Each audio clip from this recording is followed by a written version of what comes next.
সেতু নয়, সরকারি গাফিলতির ওপরে দাঁড়িয়ে আছে মৃত্যু। অসম ত্রিপুরা মিজোরাম সংযোগকারী এই আরসিসি সেতু এখন আর সেতু নয়, রড বেরোনো ধ্বংসস্তূপ।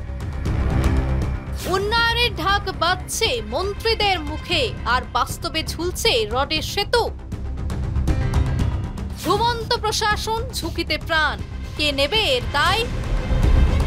ঢালাই উঠে গিয়ে বেরিয়ে পড়েছে রড, আর সেখান দিয়ে প্রতিদিন ছুটে চলেছে শত শত পণ্যবাহী ট্রাক। অসম ত্রিপুরা মিজোরামের শিরায় শিরায় প্রবাহিত এই সেতু আজ ধুঁকছে, আর কর্তৃপক্ষ তারা কুম্ভ নিদ্রায় আচ্ছন্ন। শুধু সময়ের অপেক্ষা, একটা শব্দ, একটা ঝাঁকুনি, আর একসঙ্গে ভেঙে পড়বে সব। ব্রিজ নেই, দায় নেই, লজ্জাও নেই। তো আমি বিগত কয়েকদিন ধরে ফলো করেছি যে এই ব্রিজের অবস্থা অত্যন্ত বেহাল। আর আমি বলবো এটা একটা বিভাগীয় কর্তৃপক্ষের কিছু গাফিলতি আছে।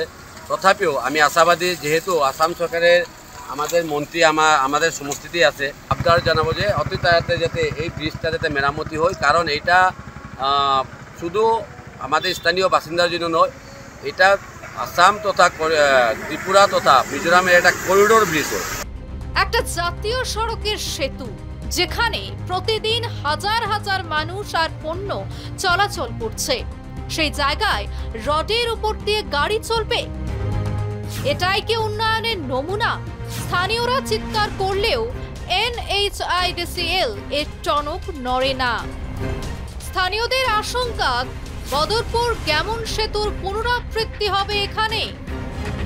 তখন হয়তো কাগজে প্রেস বিজ্ঞপ্তি আর টুইটারে শোক জ্ঞাপন চলবে, কিন্তু প্রাণ কি আর ফিরবে?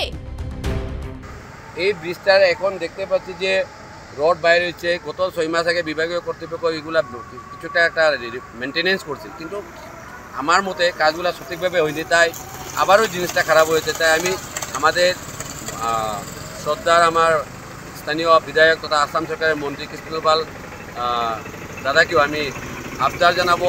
কৃষ্ণেন্দু পালের দপ্তর যেন শুধুই ফাইল ঠেলেই ব্যস্ত। তিনি কি জানেন না এই সেতু ভেঙে পড়লে থেমে যাবে 3 রাজ্যের যোগাযোগ? পূর্ত বিভাগের মন্ত্রী হয়ে কি শুধু পাথারকান্দির ব্যানারে মুখ দেখালেই দায়িত্ব শেষ? এই ব্রিজ ধসে পড়লে তার নিচে চাপা পড়বে শুধু লোহার কাঠামো নয়, পূর্ত বিভাগের গাফিলতির জ্যান্ত প্রমাণও। শ্রীভূমি থেকে সৌমিত্র দাসের রিপোর্ট, নিউজ লাইভ বাংলা।